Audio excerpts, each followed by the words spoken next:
Okay, we pick up where we left off yesterday. Who would like to give me a little bit of a review of person versus person? Let's get some people who don't talk all that often. Alex, define person versus person conflict for me.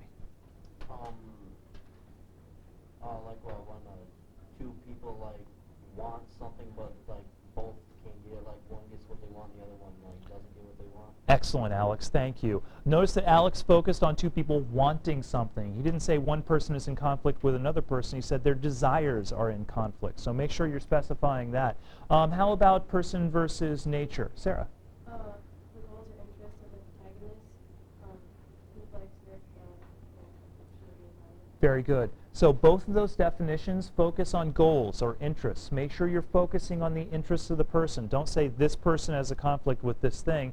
Say this person's interest in this is what the issue is here. Let's keep going. Person versus society. Let's try it. Who wants to give it a shot? Josiah. I think person versus society would be one person is against the rules set of nature. Or any sort of group. Excellent, Josiah. So Josiah is giving us a very clear and very close to my definition. The protagonist's goals or interests conflict with the rules or traditions of their society. Now, I want to specify something clearly here because students make this mistake. By the way, every time I say this, students make this mistake. That means I see this mistake and then mark off points for it. So please don't do this yourself. Person versus society is not just a person versus a group of people. Often that's just person versus person. Let's put it this way. If you have one football team versus another football team, is that person versus person or person versus society?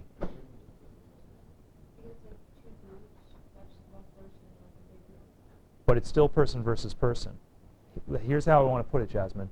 Do all the people on both football teams agree with the same rules? No. They don't? Rules? The same rules for football. Oh, yeah. They walk on the field and they agree to the rules, right? They're walking on that field and they agree that if they do this, then they will receive a penalty or whatever, and they agree that the points are scored in a certain way. In other words, they agree on the traditions and the rules. They're all fine on that. But they're both trying to win. That's where their interests are in conflict, but they agree on the rules. So there's no person versus society conflict. Person versus society is when you have a problem with the rules. So if I walked out on that football field and I decided, I don't like the rules of this football game, I'm going to violate the rules and I'm going to protest the rules. Now I've got person versus society. Does that make sense? Yeah. Okay. So Jasmine, let me ask you another question, or ask the class a question to help specify this. If I give you a demerit for dress code violation, and you feel that the dress code is unfair, and that you shouldn't be given a demerit for dressing according to your own personal taste, but I've given you a demerit for it, what conflict do you have? Sarah? Why? And your problem is with the rule, not with me. Okay, correct. So it kind of drives me nuts every once in a while when students come up to me and think that they have a personal issue with me over a dress code. I didn't write the dress code, nor did I write my contract. I am bound by my contract as a teacher, and we are bound by the school board's ruling on dress codes. You have a problem, if this is you, with the school board and its policies, not with me. So if you want to deal with that, where do you fight that fight? At the school board meeting. You could fight it with me all you want, you'll get nowhere, because I have no power in this. This is not my rule. How does that situation relate to one of the three stories we read? Josiah? Not necessarily, because death would be more nature than it would be society. You could say death is a rule, but it's a natural rule, right? It's a law of nature, therefore it's nature. The first one. What was it called? Come on, Connor. Pedestrian. Very good, Connor. The pedestrian. Tell me how this relates to the pedestrian. Because he didn't have a problem with the police car, he had a problem with the rules. Very good. The police car is not the issue.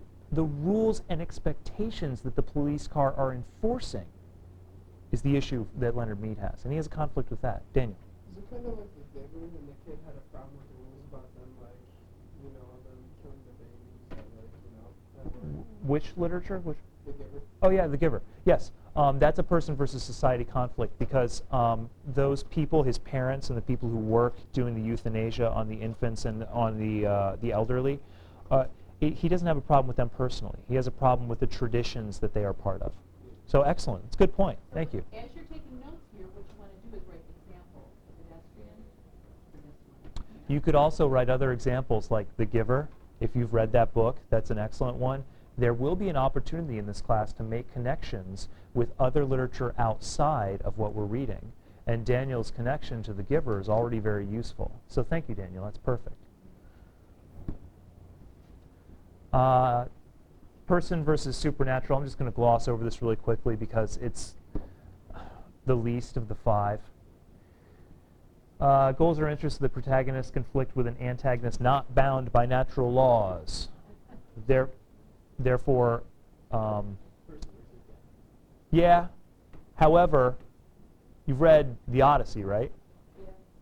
Yeah. Is Odysseus's conflict with the gods, does that feel like a person versus supernatural or a person versus person?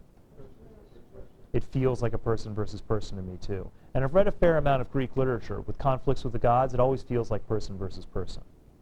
Person versus supernatural is when you're in conflict with something that you can't really understand. It doesn't seem to have the same actions as a person.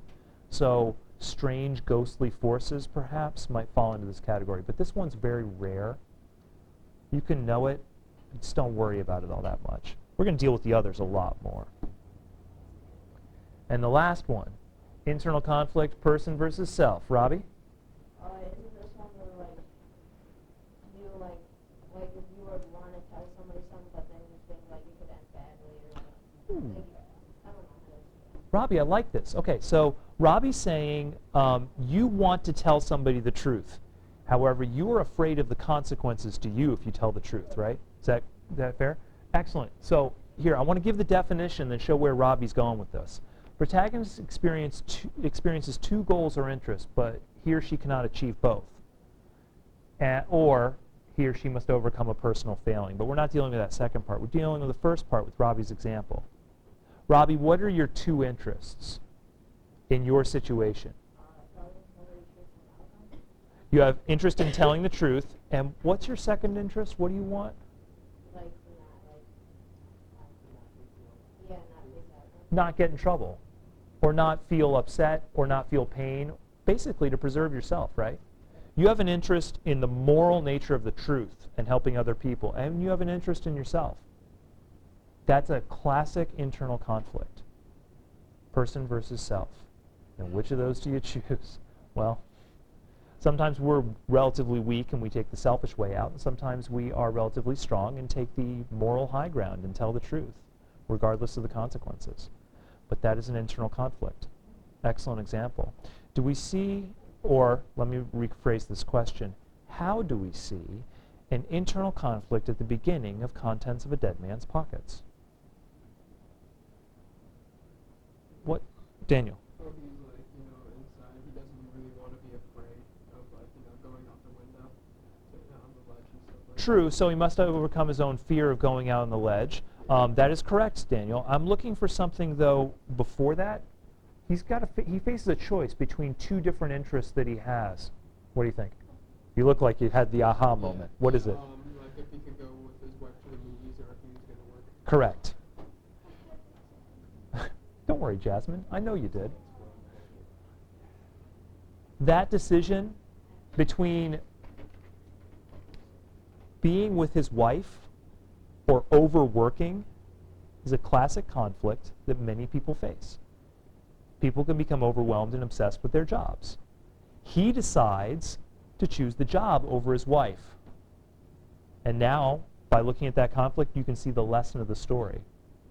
The lesson of the story is, very simply, that's the bad choice. Now, are we all going to choose that and suddenly be dangling from a limb of a building and about to die? No. This is a little bit extreme. However, the story is resting upon that internal conflict that he chooses in the beginning. And then at the end, he chooses to abandon the paper, not care, and he reverses his decision on his internal conflict. But you can't understand it unless you've specified what the goals or interests are that are in conflict. Connor, you had a question or a comment? With the person or society, Yes. who would be the protagonist? Because isn't the person breaking the rules, so would they be the antagonist? True, but sometimes don't we identify and root for the person who is breaking the rules? Yeah, I guess. Yeah. Sometimes the rules need to be broken. So Connor, I have a question. Would it be the protagonist if he made the rules, so that doesn't make him the protagonist though? Oh, Josiah's got an excellent point. And I'll repeat it for the microphone. If Hitler has made all the rules and the traditions and expectations of Nazi Germany, would he be the protagonist? No. And or the person who is breaking those rules and hiding Jews in their attic, is that the antagonist? No. And why is it, Connor? Because we identify with and connect with that person who is breaking the rules more. They are the protagonist. And sometimes rules need to be broken. And in Leonard Mead's case and in the Nazi Germany case, those rules need to be broken. So protagonist, antagonist. Yes, thank you very much. That's it for those conflicts. Let's remember how to categorize them. We have these 5 with self being internal, these being external. 4 external conflicts, 1 internal conflict. So I could ask you a question that has 2 possible answers. Keep this in mind if at any point you receive this question on a test. How many conflicts are there in literature? Shelby, how many conflicts are there in literature? No, that is not one of the correct answers. Try again. How many conflicts, just conflicts overall, are there in literature?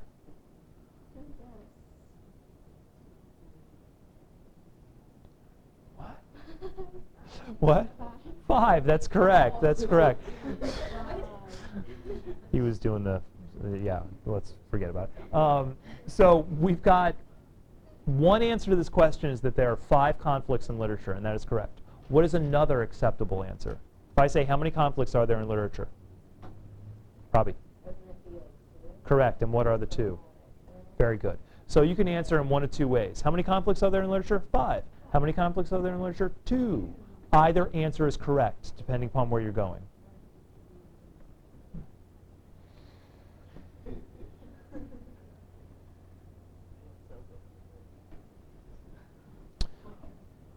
I want to take a look quickly at Masque of the Red Death to analyze that story for conflict.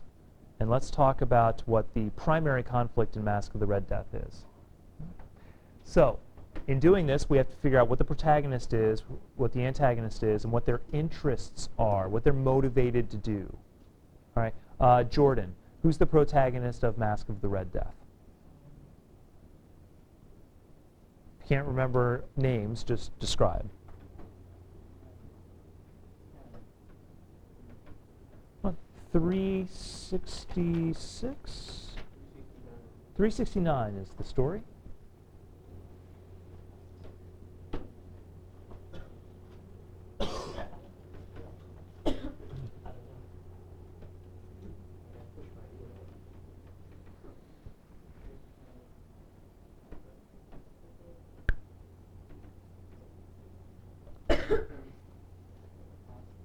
Yeah, Prospero. Very good. Prospero or Prospero. I'm not quite sure how we wanted it to be pronounced, but either way works. Thank you very much. Protagonist.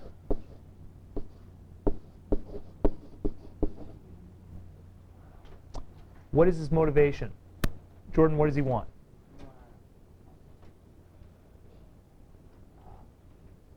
I'll tell you what, Jordan, it's not very complicated. It's a pretty simple and obvious.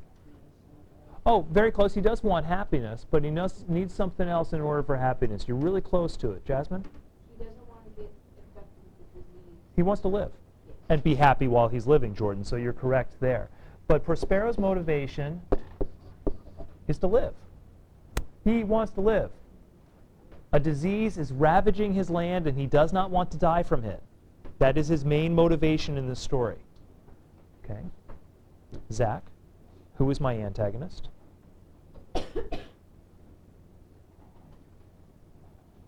Well, think about it. Look at the protagonist. Prospero and his interest in living. What would oppose that? I'm sorry? The Oh, the clock. Good point. But the clock is really a symbolic representation of something else. So the clock itself is not... There you go. Thank you, Zach. Death. Zach, what is death's interest? What? Yeah, killing, right?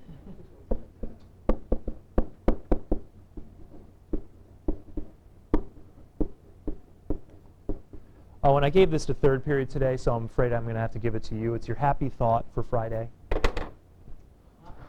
Here it comes. There is only one certain truth that you have in your life, and that is the fact that all of you someday will die. Jasmine's face was priceless right there, the way that falls apart. Sorry, I'm just, you know what? I'm helping you understand Poe's message. I thought you were about to like tell a joke. I thought you were going to make us happy. No, I was being ironic. I said happy thought of the day. You can tell there's something. Yeah. Jordan, here's a very easy key for understanding me. There's an easy way to tell if I'm being sarcastic. I'm talking. Okay? And generally, you can understand that I'm probably being sarcastic. So it takes a little bit of getting used to, but don't worry, you will. Death. Death has an interest in working its function, and that is killing everybody. And I want to emphasize that, not to be bleak and not to be pessimistic and not to make a joke, but I'm just saying that death has an interest in leaving nobody behind. Death comes to everybody. And Poe is talking about this in the story. So, we have Prospero's motivation to live versus death's natural function of killing everybody. What type of conflict is this? No. Person versus nature. Isn't death a function of the natural environment? Yes. It's a function of the natural environment that could be described by science, biology, chemistry, what have you. It is not supernatural. We understand it. We understand how it happens. We can't stop it, but we understand it. Just like we can't stop gravity, but we understand it. Not yet. That's correct. All right. I want to stop with our analysis today. I want to stop with the concepts today, just so we can talk about what the assignment will be for Monday. So let's talk about that. And quite a few times I will take you through the website, navigate you through, show you where information is, but eventually I won't do that so much, and you'll be able to navigate through it on your own. We're looking right now for the assignment on Monday, and you can see that in the homework center, Monday, September 13th, complete a rough draft of extended writing number 1. The rough draft must still be typed to earn credit. So you're probably wondering, well, what is extended writing number 1? If you find the short fiction unit, because that's what this is part of, go to the short fiction homepage, look at assignments, extended writing. Should be pretty easy to navigate. If you want a handout of the assignment, click here. And if you wanted to include this in your notebook, then you could simply print this page. Okay? Looks very similar to the unit guide. However, it's the exact same information right here. It's a very simple assignment. We've done number 1 already. You'll participate in class discussion on short stories and literary concepts. On Monday, you will participate in a writer's workshop on writing claims and developing support. In other words, I'm going to tell you and help you write it. You will receive a prompt assignment. That means you will receive one prompt, and other people in the class might have different prompts from you. And then your assignment is no fewer than 5 sentences. So that's not very long. You can go over 5 sentences if you wish, but no fewer than 5 sentences. In other words, a good-sized paragraph. But if you want to go over, you can.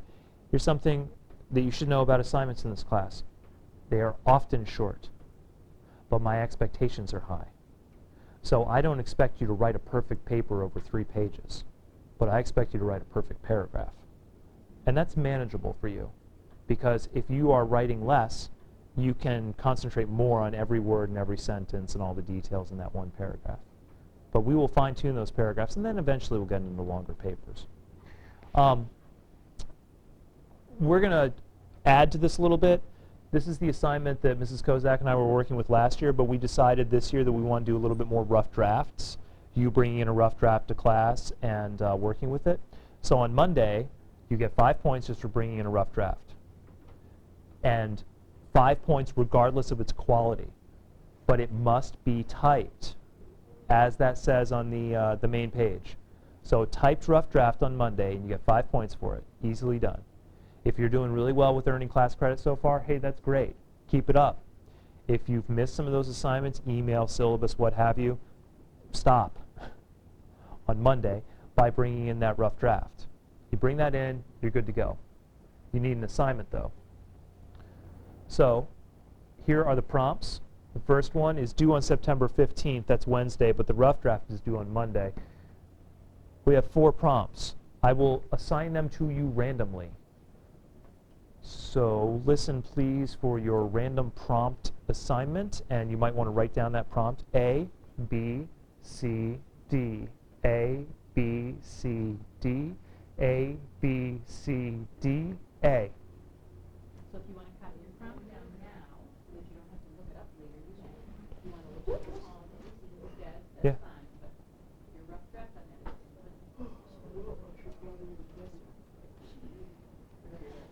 Yeah. Yeah, Josiah just made a good point. If you haven't read the story, you should probably read it at this point.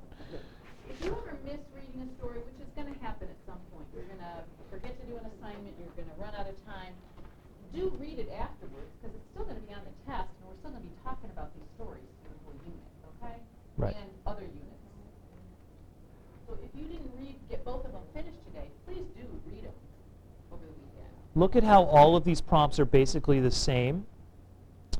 However, each one focuses you on a different type of conflict, so I've narrowed it down to the 2 conflicts, not the 5. With A and B and D, you're focusing on an external conflict. Which one? I don't know, but notice that it is singular, an external conflict. Do not focus on more than one. This is 5 sentences. And then C is an internal conflict. Which one should you do in the pedestrian? That's up to you. I believe there is no one right answer for interpretation of literature. There is just right thinking. So if you're thinking well and you're supporting well, hey, you're doing well. Don't worry about getting the right answer. But that's about it. Do any of you have questions about that assignment? Yeah, you do have this. It's pretty easy, actually.